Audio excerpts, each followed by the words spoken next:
Welcome to Fantasy Sports Daily, powered by FantasyGuru.com. Monday through Friday at 12 p.m. Eastern Standard Time, 9 a.m. Pacific. Ray Flowers breaks it all down for you from a fantasy sports perspective.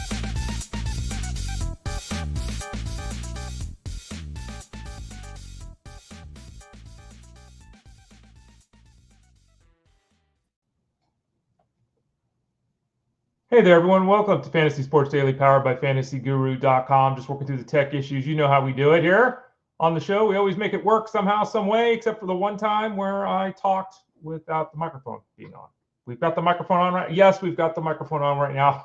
We should be okay today. I'm Ray Flowers of FantasyGuru.com. Thanks for joining me today. Thanks for joining me every day. I've got a great group of folks here in the chat room every day, talking amongst each other. Sending comments and questions to me. You can always do that if you watch us on YouTube at youtube.com/@ElitePlusNetwork, at facebook.com/FantasyGuruHQ, on Twitter X at FantasyGuruSite. And all three of those spots, you can watch live and leave comments and questions that we address throughout the show. You can obviously watch whatever time you want on demand because they're all stored there. You can always go to FantasyGuru.com, click that Elite Plus tab at the top of the page. That'll get you to the old shows as well as just typing in Fantasy Sports Daily to your podcast network.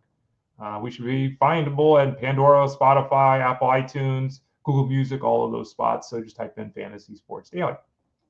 I'm Ray Flowers of FantasyGuru.com. You can find me here Monday, Tuesday, Thursday, Friday. Wednesday is Justin Fensterman. This week has been a little different because Jeff Mann's on vacation. We're doing a lot of baseball stuff over at FantasyGuru.com. I'll throw that schedule up on the screen again for those of you that are interested here in a few minutes. A lot of extra Ray Flowers here. I've got the sniffles. I don't know if you can tell. I think no, you probably can't tell. I got the sniffles here, so just hoping to work through that. Take care of myself. Everyone, it's that time of year. People getting sick and all that. Everyone be good, be healthy, all that kind of stuff. You can always find me on social media as at the Ray Flowers. So if I'm a little scattered today, by the way, that's why my head's a little got a lot going on. But again, at the Ray Flowers in the social media, if you want to hit me up and find out what's going on in my world. Let's see what we're going on with today. Here it is up on the screen. We're going to talk about some of the articles that are upcoming at FantasyGuru.com just to keep everyone abreast of what we're doing in the preseason over there at FG. I'll again throw just in a second here, the schedule for those of you that want to see baseball drafts and auctions and all that. We got that covered for you at SiriusXM Fantasy Sports Radio. Got a bunch of players to talk about in the news. Neto, Hoerner, Henderson, Swanson, Berger, Torkelson, Benintendi, Soderstrom, on and on and on. So we'll talk about those guys in about 25 or so minutes. As we do every Friday, we'll visit with Russell Clay of FantasyGuru.com. He was actually on Wednesday talking some Dynasty, talking some Combine stuff and Dynasty stuff on the Elite Sports Show. That's Monday through Friday from 3 to 6 Eastern. He was on Wednesday. He returns here today. We're going to talk about Travis Kelce's coming back, Christian McCaffrey, Deebo Samuel, Derek Carr, Marquise Brown, Christian Watson, Brenton Strange, Travis Hunter, in the curious case of Jalen Polk. And do we not talk enough about rookies being overwhelmed in their first NFL season? We'll talk all about that with Russell. Before we get to any of the player news that we're going to hit on today, let's bring up the old schedule. You can see it there on the screen. Again, Jeff Mans is out again today. He will return on Monday for the Elite Sports Show at 3 o'clock Eastern Standard Time. And today it's myself and Ted Schuster on the show. So I'm here with you for an hour, and then I'm over there for 3 hours with Ted. Today we're going to talk 2 hours of baseball. And then we're going to talk an hour of football. We'll get Ted's top fives, rookies at quarterback, running back, wide receiver, and tight end. So look for that. We'll have a canceled segment where we cancel somebody or something. Ted will also give his bets. So a big show today. Not a Core 4 Friday because we're in between baseball and football season, and neither Ted or I really do basketball. But Ted will be on. We'll have a lot of fun on the show today. Tomorrow and Sunday, the next 2 days on SiriusXM Fantasy Sports Radio, 3 to 5 p.m. Eastern Standard Time. For those 2 hours, I'm hosting solo a discussion about the labor AL-only auction and the labor N-only auction. So for those of you in AL and N-only leagues, we'll have that action this weekend. Again, it's 3 to 5 Eastern on Saturday and Sunday. Saturday is American League. Sunday is the National League. I'll be on there talking about auctions. I'll talk about the actual drafts, of course, how they went. We're hoping to have 4 to 6 guests from both of the drafts to join and talk about the team and how the draft went and everything like that. So those two auctions doing a little different this year. Normally in the past I've gone to Arizona and covered this event live for years. Then they transitioned to Florida. Now they're doing it a little bit differently. Instead of covering it full time, this year we're just going to do that 2-hour replay show for both.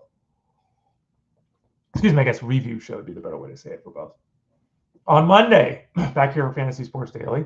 I'll also be on 1 to 3 p.m. Eastern Standard Time on GM's Corner with Jim Bowden. We're going to be talking outfielders that day. We'll probably visit with some fancy pants people in the baseball world, too, because Jim always gets great guests. So we'll be back on Sirius on Monday. On Tuesday, I'll be back on Sirius again as well. From 8 to 11 in the evening, I'll be hosting the Tout Wars, another one of the Tout Wars drafts.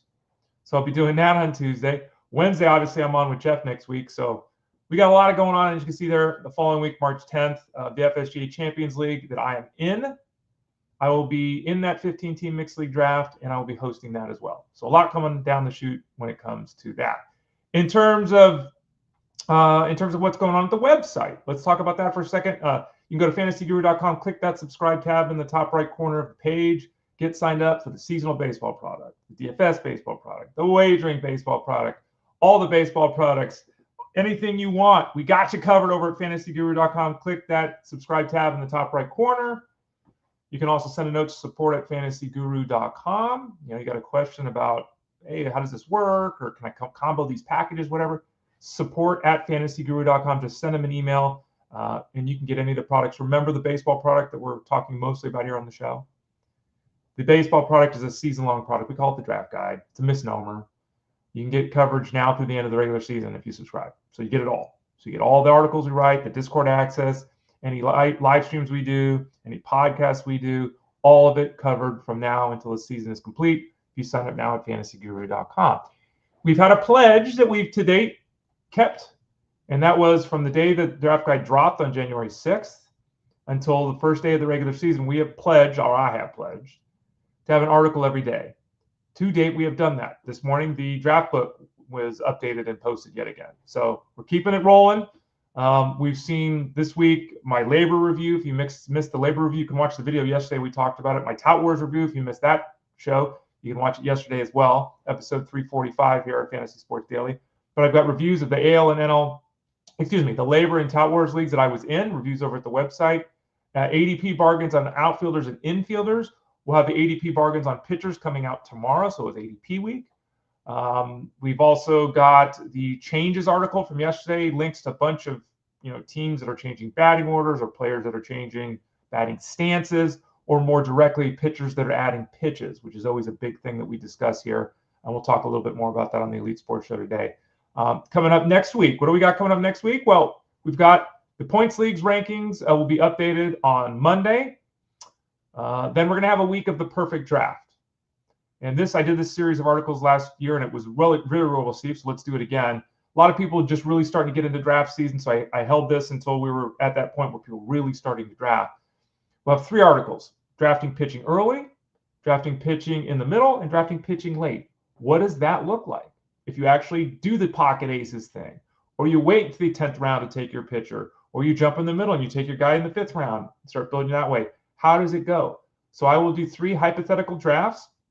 I'll use ADP as my guide, and I'll put teams together that you could put together based upon ADP with those different strategies: pitching early, pitching in the middle rounds, or pitching late. So check that out. Those will be out next week. We'll also have the draft book, of course, then updated yet again, and some more discussion about ADP. While we had ADP bargains this week, next week it'll be guys that are pretty costly according to ADP. So check that out over at fantasyguru.com. Okay, let's get into today's show.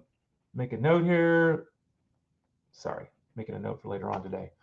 Okay, so let's talk some players when it comes to Major League Baseball. And again, about 25 minutes, 20 minutes, we'll talk to Russell Clay at fantasyguru.com. I always love having this thing blocking my face, too.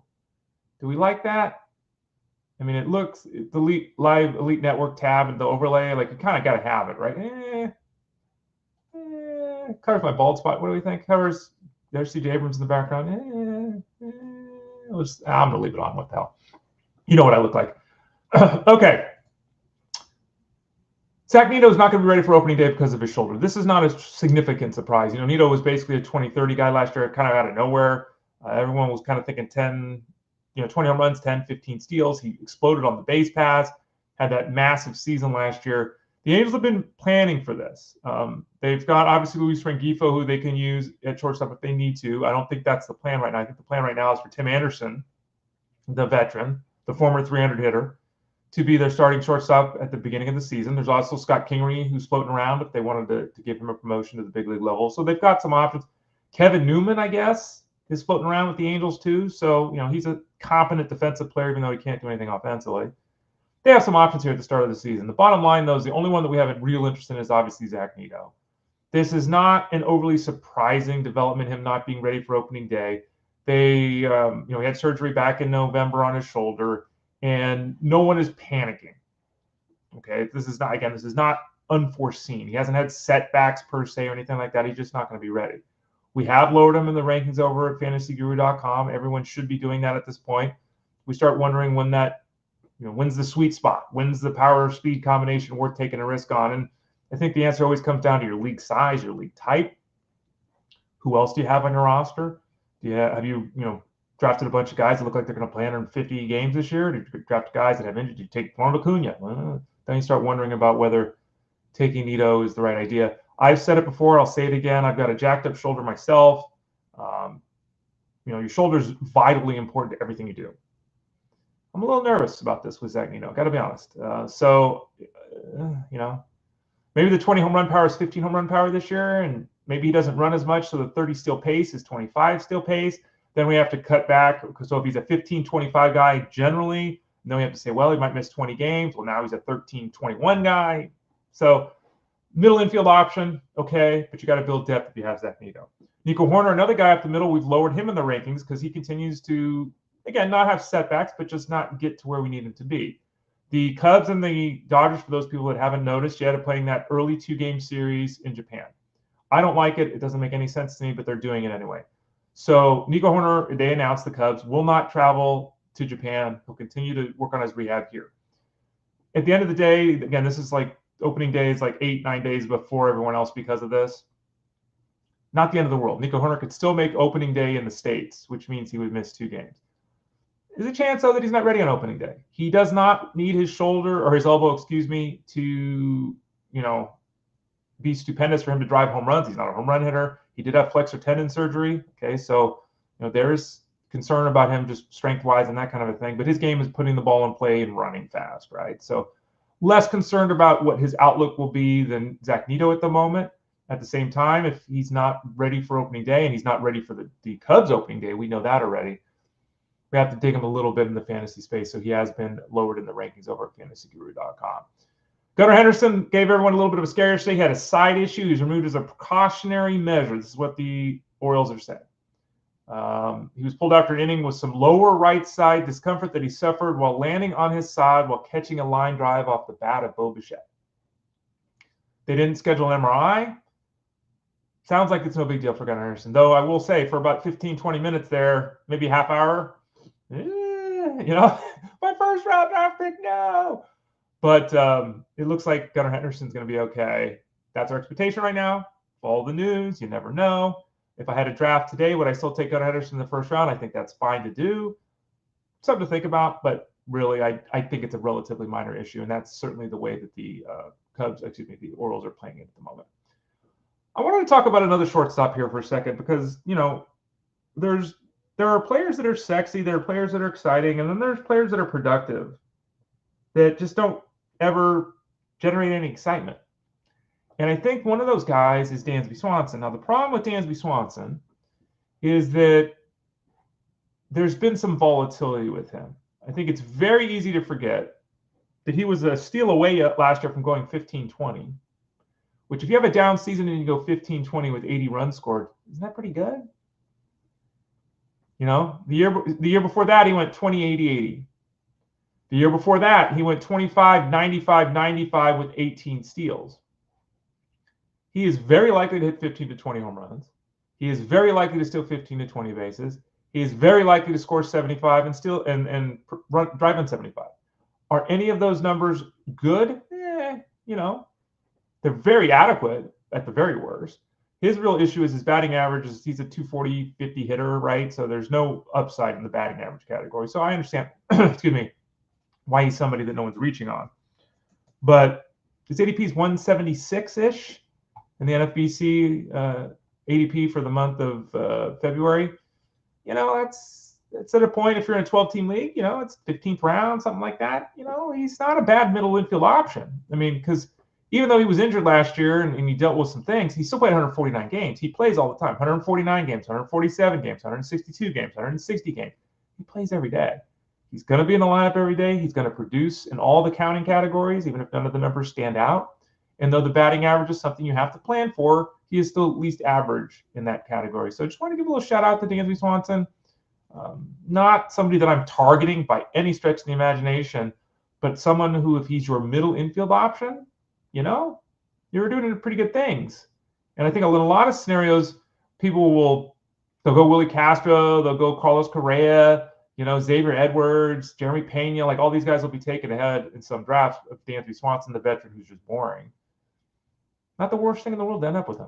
And keep him in mind when you're talking middle infielders. Like we have him over at fantasyguru.com, actually ranked ahead of Tyler Fitzgerald, whose numbers were way better, if you look at them objectively, way better last season. Why is Swanson ahead of Fitzgerald? Well, number one, the durability that we just talked about. And number two, have to wait for that player profile over at fantasyguru.com about Tyler Fitzgerald. It's coming. It'll be rolling out here pretty soon. Let's just say that the batted ball data is not strongly supportive of the success that Fitzgerald had last season. Next up is Jake Burger, and I've mentioned him multiple times. First base, third base eligible. I've talked about Burger and the fact that he's going to a very good place to hit, which is obviously Texas. He's going to be part of what could be a really dynamic lineup. I mean, I think a lot of people, when they think of the Rangers, they obviously think of Corey Seager, as they should. But think about this.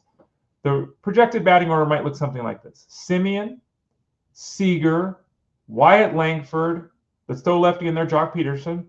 Back to the righty, Adolis Garcia, Josh Young, Evan Carter, Jake Burger. Like, this is a really good lineup. Now, does Jake Burger hit in the bottom third of the order? That's a possibility. He is an extreme power hitter. If he fails to hit 30 home runs this year with 80 RBIs, I think the only reason that he would fail to do that is if he's injured. Like, if he plays 140 games, he's going 30-80. And even if he's hitting seventh, I think he's driving in 80 runs. Now, injuries strike. He gets in a hot stretch. They move him up to sixth, to fifth. Maybe he's got a chance of driving 100 runs this year. Like, that's within the realm of possible. He's going to hit 250. In fact, he's hit 250 3 straight years in a row. When I say he's hit 250 3 years in a row, he's hit exactly 250 3 years in a row, which is not possible. It's not. Yeah, there it is. So he's going to hit 250, 240. He's not going to walk much, so his on-base percentage is going to be 300. So he's not going to be even league average there. But the power numbers are going to be significant. And again, it's really nice to see him. He played 50-plus games at both third base and first base, so he's got dual position eligibility everywhere. He's a really fine target for a player. Let's see, his ADP is right around 100 last I checked, 108 at the NFBC. So, he's not cheap, but dual position eligibility and that power, that lineup, that ballpark, I am investing in Jake Burger at that price point. Just remember, you've got to do what we often do with these power guys, and that is build batting average around them, because you're going to get a league average mark from Jake Burger in that category. But overall, pretty good. Spencer Torkelson had a 2-run home run yesterday. He started out pretty well for the Tigers. The problem is this, that though in theory he's battling for a roster spot, I don't even know if Spencer Torkelson breaks camp with the Tigers. I was doing I think it was the Tout Wars draft the other day. It might have been the Labor draft. It was one of the two. Sorry, I did them both on the same day on Tuesday. Again, the write-ups are both over at fantasyguru.com, free for everyone to read. Did the video yesterday, episode 345, with some audio highlights too. I'm going to make a note of that. I shouldn't. 345 highlights. Make a note. There we go. I was looking at Spencer Torkelson for my last pick. It was the Labor draft. I took Hayden Birdsong instead. I almost took Torkelson not because of, well, everything's fine, because it's not. Not because, he'll just be he'll be the Tigers starting first baseman on opening day. No. I'm thinking, do they trade this guy? Now, he's just a couple years removed from 30-90. Like, last year was a mess. And it's weird that the Tigers seem to, this entire offseason, just have moved on from Torkelson. Torkelson was supposed to be, a franchise-altering, middle-of-the-bat power hitter for this team. I mean, he was the first pick in 2020 in baseball, the number one pick in baseball.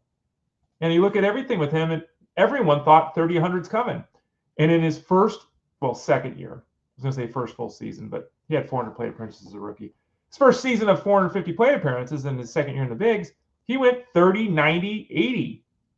He was pretty much that guy. Last year he struggled, was demoted, didn't have any success, and they kind of just moved on this offseason, which is really strange. So anyway, I almost took him in the last round thinking, don't they got to trade this? If they're not going to play him, don't they have to trade him?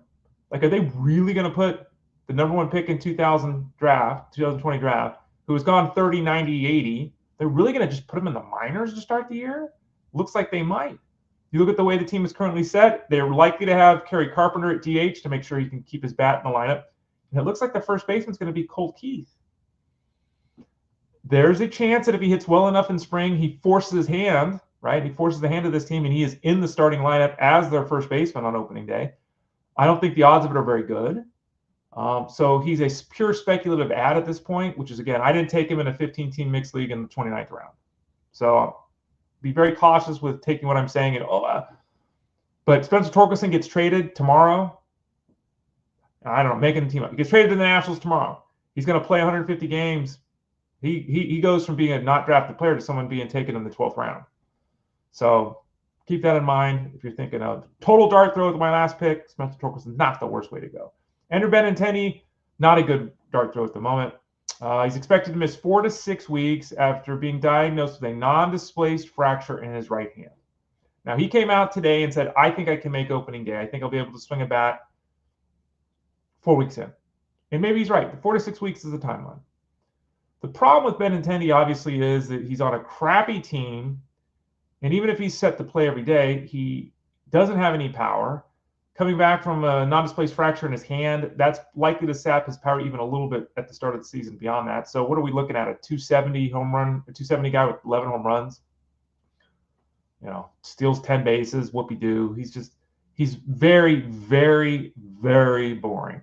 And there's always a chance that if he does well, that he's also traded. So he might be playing for 3 months every day for the White Sox and get traded, right? And then he's in a platoon. That very likely could happen with him. So keep an eye on Benintendi. There's always a chance that a guy like Dominic Fletcher or Joey Gallo gets in the lineup full time because of the injury. Joey Gallo would be very intriguing because Joey Gallo could hit 30. Joey Gallo gets 500 plate appearances. He's going to hit 30 home runs, right? He's going to do it. Might hit 190. Hell, he might hit 178. Like, it's bad. But there are some options there. Dominic Fletcher, Oscar Callis. These are other guys that could get some playing time if Benintendi's not ready to go on opening day, which seems at least possible. Really interesting news here. Tyler Soderstrom is somebody that I wrote about this week over at fantasyguru.com in the ADP bargain section. He's someone I talked about the other night. I got sniped on him in the Tout Wars draft. Tout Wars? It was Tout Wars Labor Sheet. I'm forgetting again. It was one of the two. It was the round I was going to take him. He got drafted. So I didn't get him. I ended up with Nolan Schanuel. Soderstrom has excellent batted ball data. He's got an excellent pedigree. He's going to play every day for the Athletics. He is a legitimate dart throw reserve round player in a mixed league. However, he's just first base eligible, which dings him. Until the news Marquise released yesterday, the manager of the Athletics, when he said, it's possible that we'll enter the season with Tyler Soderstrom as our backup catcher. That changes everything. If Soderstrom's hitting 260, 25, 75 as a first baseman, meh, right? You're barely keeping pace. He's a corner infield option. He's fine. Okay, fine. If he's going that 260, 25, 75 as a catcher, he's a banging option. He's a top 10 guy, probably top 5, right?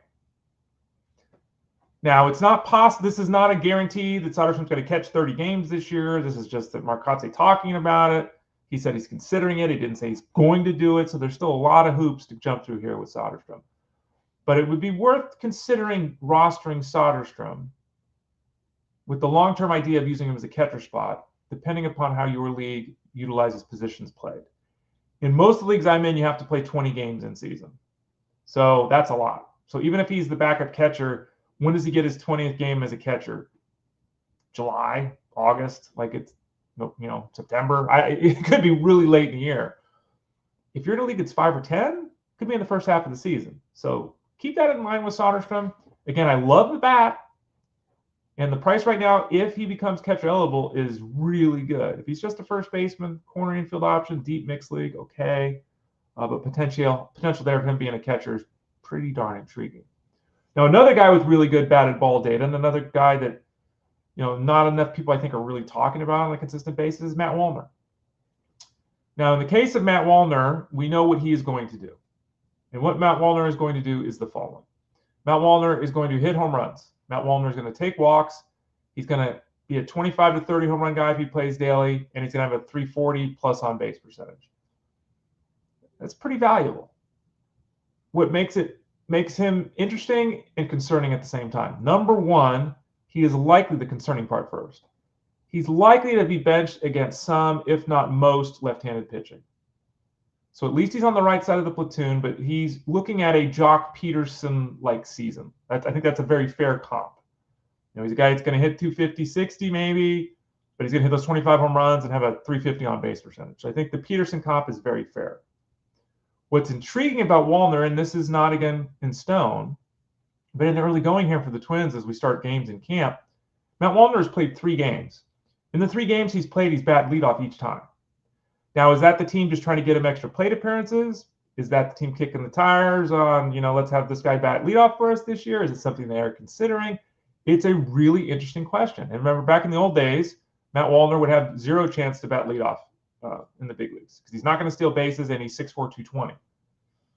Now it's different. Like you look at this team and Willie Castro is your leadoff guy because he's super spunky, he's fast.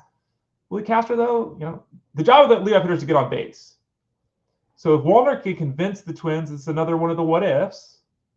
But if Wallner can't convince the Twins that he deserves to bat leadoff, and that then becomes, Correa and Buxton and Lewis and all the other guys behind him, Wallner's value goes up even more because now Wallner's going to get on base. He's going to score a ton of runs. So keep that information in your back pocket. Another one of these players, Wallner's ADP is much higher than Soderstrom, I think. Wallner's at 270. Soderstrom is at 290. So there's about a 2-round difference between the two. Very similar outlooks in terms of their cost. Soderstrom may be getting the catcher thing. Wallner may be getting the leadoff thing. 2 very interesting storylines to follow here. Now, Spencer Steer is another guy that I've been reluctant to lower in the rankings at fantasyguru.com. No more. We have lowered Spencer Steer in the rankings because of his shoulder. We got an update yesterday about Spencer Steer. His shoulder is still barking. Now, he can hit. He's been DHing. He's been swinging the bat. Doesn't seem to bother him there.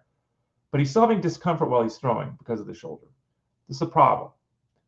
It's a real problem. Now, it's a problem if you're looking at the Reds could, in theory, see he's a 2020 guy, right? The Reds, in theory, could just put him at DH. Okay, if they do that, what that does mean is that Christian Encarnacion-Strand is going to the bench because Heimer Candelario is going to be the first baseman in the majority of the time. So the health of Steer not only is it got an impact on what we look at Steer in terms of his value, it also has an impact on Christian Encarnacion-Strand. So keep that in mind. Again, Strand's likely out of the lineup if Spencer Steer is at the DH. Steer can't throw without pain. He's not where they need him, want him to be. Terry Francona was talking yesterday and said, look, here's the quote, we'll get him examined one more time and figure out what path we're going, unquote. Is he going to be ready for opening day? So Spencer Steer is starting to drop in the rankings, and, we got a month still. We got plenty of time for this to work itself out, but there just has to be caution at this point with Spencer Steer. Nolan Schanuel, who we mentioned, who I actually drafted instead of Tyler Soderstrom because Soderstrom was taken. Schanuel, the reports are coming out in the Orange County Register that, okay, he went to improve his bat speed this offseason. Everyone is looking to improve something, I think. I think that's fair, right? Most players don't just say, oh, I'm fine. The thing he looked to improve was his bat speed. Makes sense. His approach is good. His patience is good. His control of the strike zone is good. And when I say good, it's actually excellent. Like it's really, really good excellent for a young player. So he's got all those things, but he's not Mr. Power the baseball. Okay. And that is, that's something that I don't think anyone looked at Schanuel. You look at him physically and say he should hit 25 home runs because he's a big dude. He's 6'4", 220. But you look at his approach and his swing and that's just not really his game. That being said, his batting average, try this again, right? Look at his StatCast data. Bottom 10% in exit velocity, barrel rate, and hard hit rate last season. He basically hit the baseball like he was Victor Robles or Luis Arraez. He's actually a much taller, bigger, physical version of Luis Arraez. You don't want that as your first baseman. So he worked on getting some more power in his swing. If he could do that, and if he could go from hitting 13 home runs to 20, and he could somehow replicate the 10 steals he had last season, he'd go in 2010 as a first baseman while batting 265. That's why I drafted him in the, I'm going to say labor draft is my corner infielder. And again, it could be the Tout Wars draft. You have to tell me, folks. Go read the articles over at FG. Before we talk to Russell Clay about some football, two other storylines on the Hill real quickly. Tyler Mahle, another solid outing against the Mariners yesterday. 3 innings of work. Didn't allow any runs. Only gave up a couple of hits. Looking pretty good. His fastball was down a little bit from 2024. Again, it's early in camp. That's not an overly surprising thing to say. It's less than a mile per hour off, so not a huge difference there. The splitter, about a mile and a half hour down. That's a little concerning. So we'll continue to monitor the velocity, but all signs pointing to Tyler Mahle being ready to go on opening day, on him being part of the Rangers rotation, and a sneaky, I don't want to say a sneaky addition because I wouldn't be drafting him. I wouldn't draft him in a 15-team next league. A watch list guy, a streaming option guy, somebody that we could be utilizing at some point in 2025 and feeling pretty good about it. And then finally, Luis Severino. Luis Severino made his Athletics debut on Thursday. He allowed 1 run and 1 hit over 2 innings. He is somebody whose ADP has started to climb. And his rankings at Fantasy Guru has started to climb as well. Remember, the updated draft book was released today. That gets updated every Friday. The rankings get updated every day as necessary. Severino, I'm starting to dig Severino a little bit. His ADP is still around 300 overall, so no one is getting excited about Luis Severino. But kind of getting away from the pressure of everything, pitching when you're going to have 15,000 fans or 10,000 fans, whatever the hell it is, in Sacramento. Just do your own thing. Luis Severino, stuff looking pretty good. Luis Severino moving up a little bit in the rankings over at fantasyguru.com. Okay, so there's our baseball talk for the day. And remember, go to FG. We're going to continue to have articles up every day till the season begins. As I noted earlier, I'll be hosting the Elite Sports Show a couple hours from now with Ted Schuster. We'll talk baseball for 2 to 3 hours, 3 to 6 p.m. Eastern time. Saturday and Sunday, I'm hosting those labor auctions, the NL and AL auctions this weekend, so I'll do that. And next Monday, I'm with Jim Bowden on the GM's Corner, talking more baseball there. So lots of baseball talk if that's your thing. And I assume it is if you've been watching the last half hour.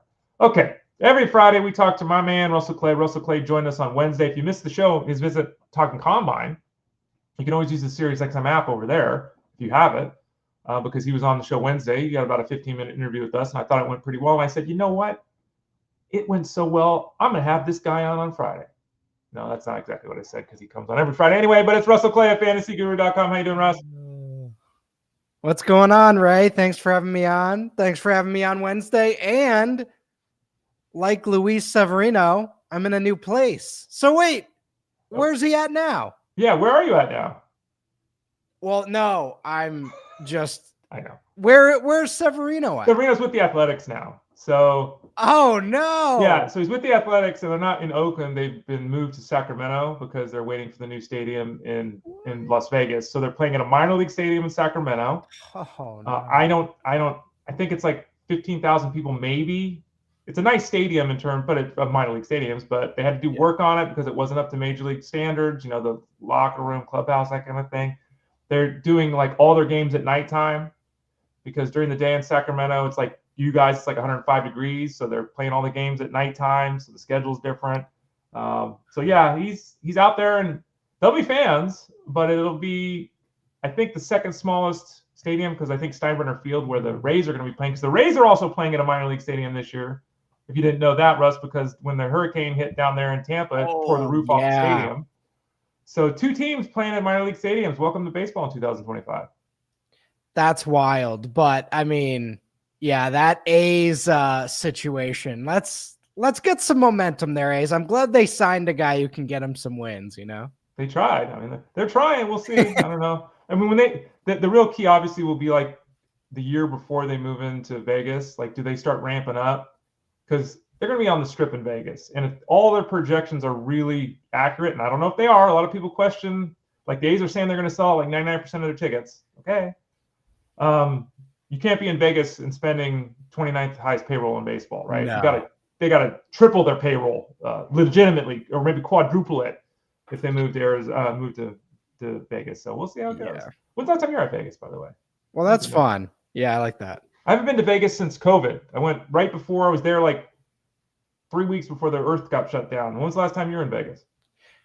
I went in 2022, I believe, when the draft was there. I went for a couple days. Right. It was different than what I expected. It was more family oriented. Maybe that was just the circles I was in, but no, I think it's casino past 12 now. There you go. But yeah, walking around on the street with the hookers, then yeah, but during the daytime, not that either one of us would talk to ladies of the night, but just they're around. Russell Clay at fantasyguru.com. Let's talk some football, Russ. Yeah. I saw Norm, by the way, just zoom across the back there. Yeah, he's angsty today, right? He's angsty. But Norm is his cat, if you don't know. We often see Norm making brief appearances here on the show. Travis Kelce's back. Are you surprised by this news? And expectations? Still top 5 tight end, I assume, for next season. But what has he got left? Yeah, so Kelce officially hit the wall last year, and we see this with every tight end. There is a year where they hit the wall. We saw Gronk do this in New England and then come back in Tampa Bay and have a few decent seasons, but he was never really the same. It's a combination of injuries and athleticism. A little different than wide receiver because it's more of a physical position. Tony Gonzalez, those last couple of years in Atlanta, Dallas, with Jason Witten, that was notorious for him falling over after every catch. So that's where we're at with Travis Kelce. He will be used more in the playoffs than the regular season, but ultimately, this is not a guy we can rely on anymore, especially in the regular season. Rashee Rice, we all remember this. That first month, he replaced him. It was done, at least in the regular season. Then he got that major injury. So I actually moved Rashee Rice up in the dynasty ratings on fantasyguru.com. Go check those out. But that is going to be the move for them. They need Rashee Rice to be the guy. They need Xavier Worthy to continue to develop. And they're going to go from there. At the running back position out here on the West Coast with my Niners, I love when people say that their team, right? There's like a 6-year age difference between CMC and Kelce. There's a significant age difference, but CMC's a running back, and he's coming off another lost season. He's had multiple lost seasons in his career, including last season. They're saying that his Achilles and his PCL and all that stuff is better, that he's improving. What do we do? I mean, how do we handle this? Because, the Niners are going to run the ball successfully. McCaffrey is a difference-making player. There's no disputing that. Given everything that came down last season, given the state of the Niners offense right now, if you're in a keeper league, dynasty league, even if you're in a redraft league, if you want to get nuts and just do a draft on the 1st of March, how do you handle CMC? You draft with caution, of course. We all are at this point. CMC has been all or nothing since 2020. He's either out for the season or putting up RB1 numbers. So we know the game at this point. If you're buying into this game, you're saying, all right, I am buying into an RB1 season, maybe half an RB1 season, or he's completely cooked. Similar to some of the guys we've seen the last couple years, we don't think of Saquon and Derrick Henry as all or nothing guys anymore.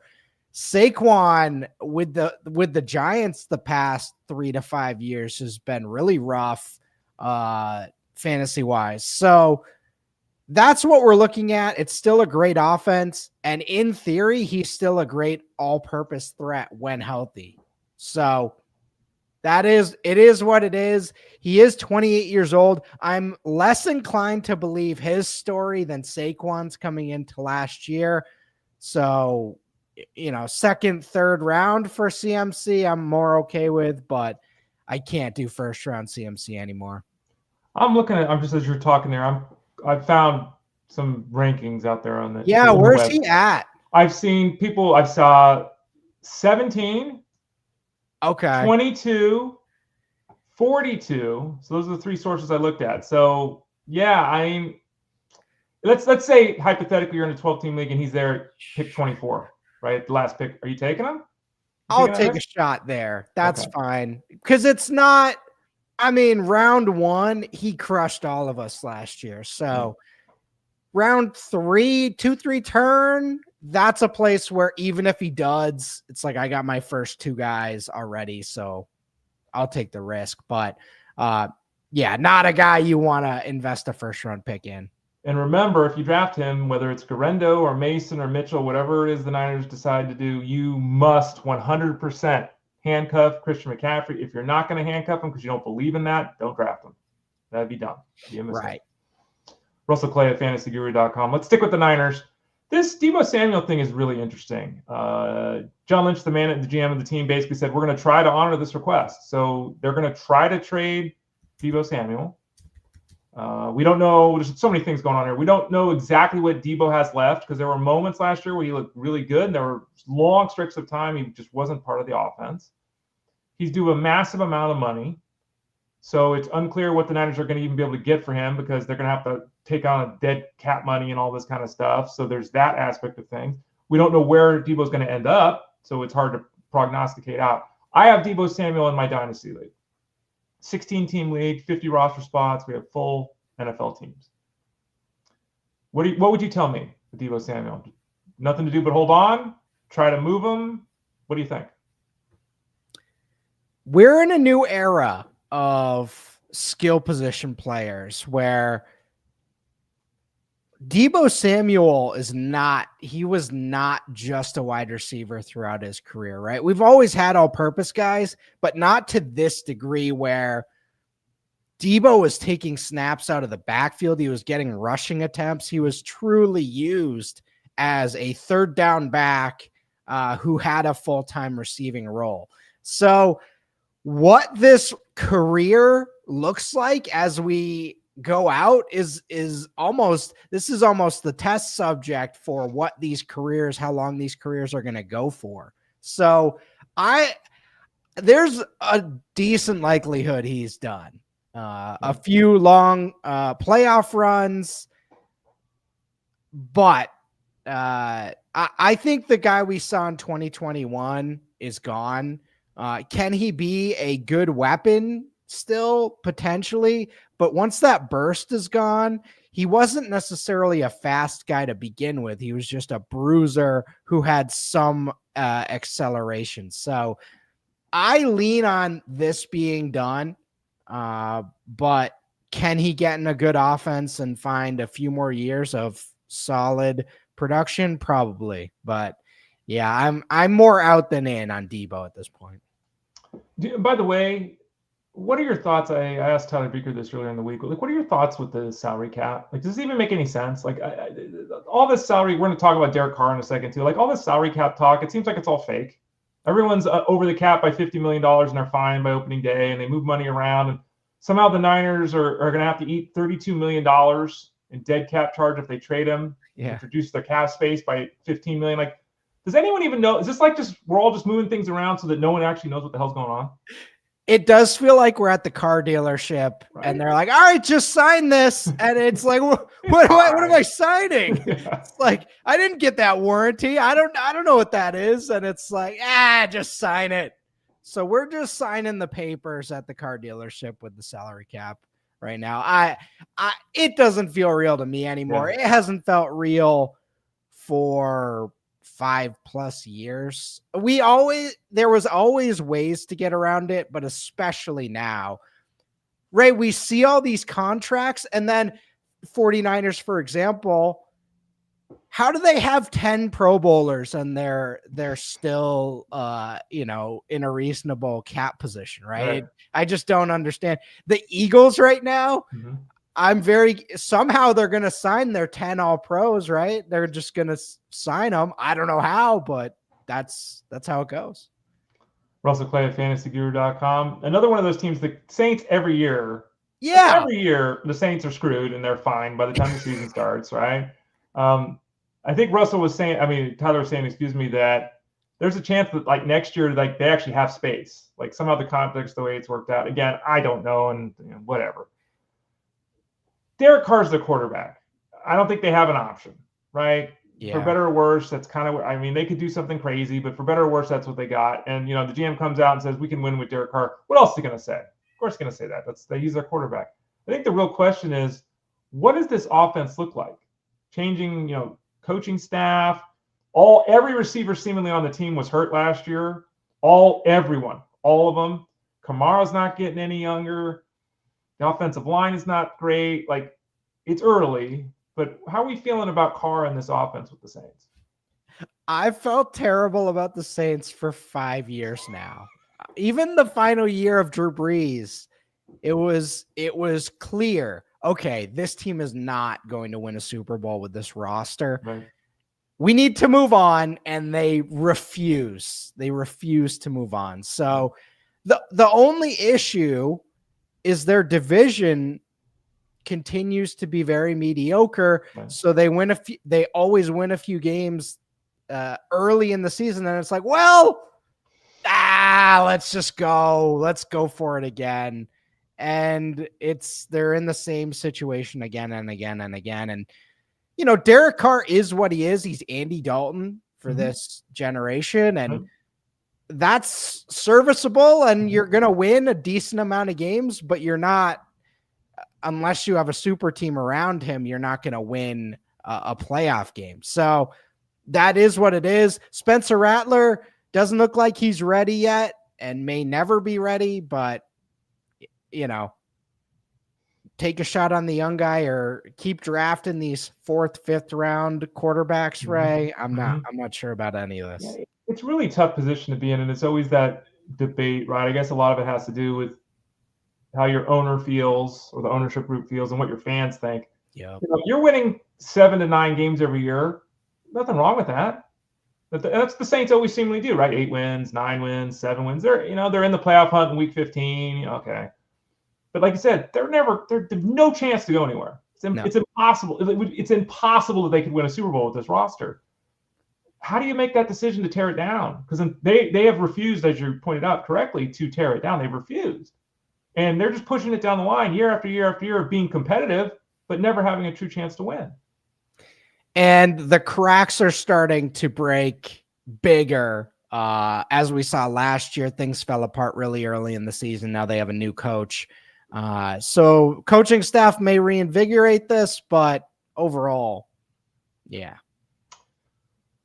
We talked earlier about Travis Kelce and where the Chiefs are, and this offense could look totally different, right, on week 1 next year. If Kelce's back, as it sounds like he will be. Rasheed Rice is back. Okay, great. Xavier Worthy established himself in the second half of the season. What about Marquise Brown? He had that lost season this year because of the shoulder injury. Seems like an ideal fit for what they needed with their offense. Didn't do anything because of the injury. The GM says they'd love to have him back. It's not likely that Marquise Brown's going to get a 4-year contract from anybody, so it would seem to make sense on a rejoining here of forces, if you will. Do things change for this offense and Mahomes and all that if it's Kelce and Rice and Worthy and Brown? Do you feel better about that? Marquise Brown has had one of the weirdest first-round wide receiver careers of the decade. Baltimore got rid of him after he had a 1,000-yard season. Then he goes to Arizona, and he's fine. He's always struggled with injuries. And there's been moments or games where he'll go for 150 yards and 2 touchdowns. And it all doesn't make sense to me. Why would Baltimore make him a featured weapon and then just get rid of him after his 3rd season and just completely move on? Arizona has him for 2 years. He's mediocre, and then they move on. And in Kansas City, he just didn't look great last year. So I don't know what's going on there, but I'm not relying on him at this point. He's a fine dart throw in a dynasty league. If he's my 6th, 5th guy, I'll take a shot on that just in case. But what a bizarre career. He had that one good year and, injuries, but I don't know. It's all strange. So I listen to teams and how they use guys more now than I used to. And there's weird signals there of, we like this guy, but he's not our guy. And Marquise Brown, I don't know. Is he 5'9", 5'10", 175? Like, he's not a big dude. Yeah. And then you got Christian Watson, who's huge, who's fast, who can high point footballs, who had a 4-week stretch a couple years ago that was about as good as any non-Hall of Fame player ever had. Can't stay on the field. Can't stay on the field. Can't stay on the field. Can't stay on the field. Hurt his knee again. Now we're hearing he's out for half the season probably in 2025. If he's your fifth or sixth receiver in a dynasty league, you're still okay with that or no? Not really. You mentioned it. That stretch in 2023, it looked like he was going to be a star. Yeah. And it's hamstring injuries that have kept him out, and now lower body injuries. Doesn't seem like that's getting much better. He's big bodied. He's tightly wound, and that's what happens with some of these guys that are tightly wound. They just can't stay on the field. So seems like a bummer. Is he 24? Do you have it up there? He's 25, going to be 26 in May. So he's not necessarily young anymore. This does not feel like it's going to turn around anytime soon. So disappointing, right? Jeez. And remember, there were people that were like, he was being drafted, I'm trying to say third round. Like there was that next year, people were like all in with Christian Watson, and that's just not played out at all. Russ Clay of fantasyguru.com. I think we talked about this guy a while ago. I wanted to bring him up again. If we didn't, it was one of the other guys, I apologize. But tight end Brenton Strange. The GM the other day, James Gladstone, was talking about him and said, look, we want to have this guy part of our offense, and we got Liam Coleman in here now. We're going to revamp things. I don't know if this is, Ingram is on his way out or, that kind of thing. Who is Brenton Strange? And, are you interested here? Are you interested if they moved on from Ingram? If they don't move on from Ingram, they just run a bunch of 12 personnel. Is that going to help? Like, who is Brenton Strange short-term in fantasy football? This was the strangest Trent Baalke pick or move of his era. Why would you draft Brenton Strange when you brought in Evan Ingram as a free agent? That was something I never understood. I like Brenton Strange coming out of the draft. He showed some pretty solid upside last year when given a role, but this hesitance to move on from Evan Ingram or develop Strange, there's no clarity there, at least with the prior coaching staff. New coaching staff, they don't value the previous regime as much in terms of what they're invested in. So we're going to find out with everybody else what they're going to do with Brenton Strange, but he showed upside. He's a young player heading into year 3. I like him, but what do they do with 29, 30-year-old Evan Ingram, who has, he had a 116 catch season 2 seasons ago. So tough to just move on from him, but we'll see. Russ Clay at fantasyguru.com. We talked the other day, and again, you were on Wednesday on the Elite Sports Show. People miss that. They can always find the show on demand with the SiriusXM app. So this is kind of a redo from that show because not everyone obviously is subscribed to Sirius and all that. But we talked a lot about the combine and all that. What are your general thoughts on players that show up and do things and players that show up and don't do things? Because a lot of the top end guys are there because they want to meet with the teams and interact and all that, but they don't do anything. They're not on the field. They're not playing. They're not doing what they need to do. Travis Hunter's not going to do anything, as an example. What are your thoughts there? Is the combine pass? Is it a waste anymore? Does it matter to you whether guys show up or not? Because it seems like the only thing that really happens is these top end guys show up and don't perform as well as expected. They get downgraded. So what is the benefit to the players even participating in the combine? I started to notice this in 2019 that things were not quite historically accurate for what the combine. It used to be, if this guy runs this and had this college production, he's going to go in this round. And it totally shifted in 2019 to 2020. The COVID year really shifted things where guys like Amon-Ra St. Brown fell to the 4th round, even though it made no sense. But especially with running backs, especially with wide receivers, and even quarterbacks to a degree, this is much more about vetting the person than the athletic testing at this point. It is cool when a guy breaks the combine record or, has a 50-inch vertical or something like that. That will still get the alarm bells going for these teams to look at these players. But overall, this is Ray. We saw the skirmish of Ian Rappaport and oh God, what's his name? There was a insider battle at Starbucks earlier this week. Oh yeah. That, yeah, I'm drawing a blank too. But that's more what this week is about than anything else. Talking to, agents, talking to organizations, players doing interviews. And it was always a job interview, but it used to be more fun for us. Now it is a job interview for sure. So players don't do anything at the combine, but then they have pro days at their own schools. Right. I get they can control the environment more and all that, but why? If you're not going to do one, why are you doing the other? That seems strange to me. What do you think about that? Everything is highly controlled at a pro day. Mm-hmm. And that person holding the stopwatch is their buddy. That's their buddy from high school holding that stopwatch. And there's nothing stopping him from hitting. Ray, you've had the stopwatch before. I was fast once when I had a friend. Yeah. So there's no lasers or anything at a pro day.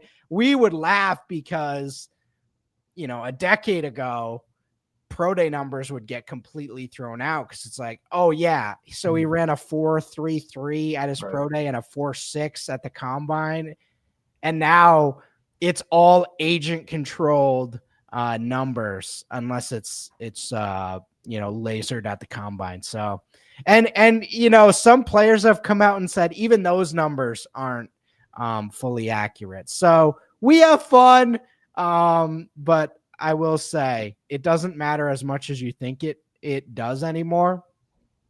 So what you're looking for this week, information gathering, and more so super valuable now, the off-field stuff.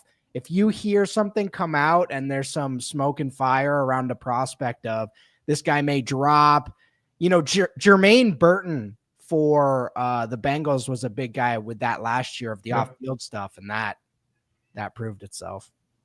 Yeah, another youngster I wanted to ask you about before we shut things down here on the show is Jalen Polk of the Patriots was bad last year. Made mistakes on the field, didn't do anything. He was bad last year. GM Elliott Wolf basically said, maybe we asked this kid to do too much, which you don't hear teams often say. They usually just don't say anything. So I appreciate that I think we just think that, athletes are robots and you play football and go, right? How important is it to you, to that intangible thing you were just speaking of, the face-to-face, the conversation? I've interviewed a bunch of guys over my time, and I've interviewed some guys and I'm like, what is this guy doing? This guy can't complete a sentence. I've interviewed other guys. I'm like, this guy's got it, right? You can get a sense and a feel. Yeah. And I don't know anything about Jalen Polk personally, but do we not pay enough attention to that piece as fantasy people? Do we not follow those news stories close enough as fantasy people? Or is it still nebulous and we really don't know, even if the story's out there, we really don't know what to think about a young player? So we can gauge some things from their on-field play. I look at a guy like Jalen Hurts. His character was immense heading into the NFL. He got benched in the national championship, came back the next year with a different team after sitting out and getting replaced by Tua, and goes to Oklahoma and has a good career there.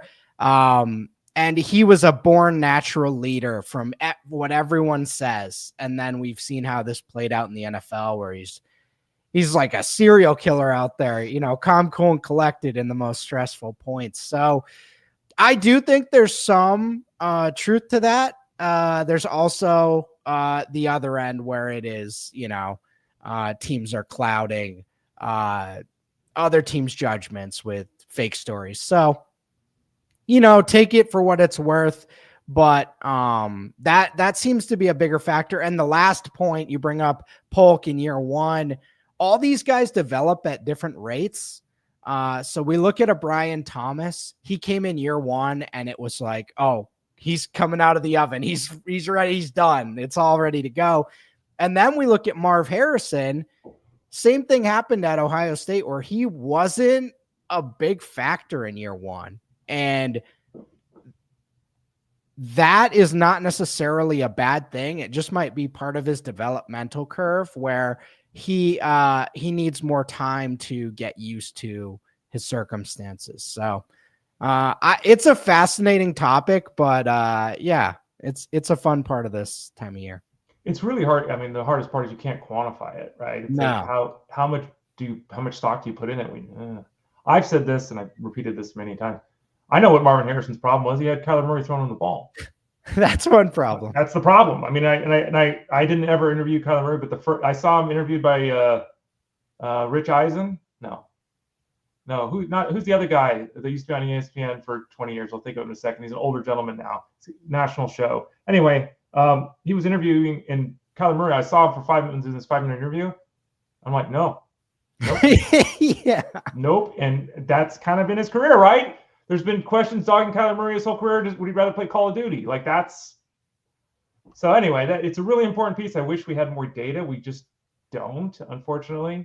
Mm-hmm. But it is something to keep in mind. It's not just about how fast a guy runs or how good his hands are. All that stuff does play into it. Russell Clay of fantasyguru.com. Russ, what do you got going on the next couple of days here next week? We're starting to ramp things up for the draft. Yeah, ramp things up for the draft. We got our player profiles coming out. Just talked to Armando about that in the next couple weeks. Really excited about that. And then I talked to Scott Bondar, and we got March Madness coming out. So I am going to be doing a few profiles there on some of the smaller schools. Ted Schuster, this is his time to shine, as they say. So check out all that. If you're into March Madness or college basketball, we'll be doing some good content over on that side of things. Of course we will. That's what we do over at fantasyguru.com. Click that subscribe tab in the top right corner. Get signed up for any and all of the products. Russ and the team does football basically year round. There's still it's not the live stream on Tuesday. What is it officially now? Because it's usually coaching stream. What are you guys calling it now? Is it drafting stream at this point? So we took a few weeks off. We're going to revamp here and then come back as the draft coach. And we are going to be doing best ball drafts most of the off season, probably some dynasty stuff towards the draft, but this is going to be, underdog drafters. I don't know if we're going to connect with them again this year, but we usually do. So yeah, going to be a good time. Russell Clay joins us every Friday as well here on the show, and hopefully we'll get to keep that going here. We appreciate his time. As always, we had a lot of fun. Hope you have a great weekend. Hope Norm does well with his coyote hunting, and hope you have a good one, and we'll talk to you in a week. Thanks, Ray. You got it. He's Russell Clay. I'm Ray Flowers. Every Friday he's here. Thursdays is Tyler Beaker. Wednesday and Tuesdays are Armando Mersal. Tuesdays he talks football. Wednesdays he talks basketball with Justin Fensterman. Head over to FG, click that subscribe tab in the top right corner. Send a note to our email address, support@fantasyguru.com, support@fantasyguru.com if you want to get set up for success in 2025. For us, I'm Ray. It's been Fantasy Sports Daily, powered by fantasyguru.com.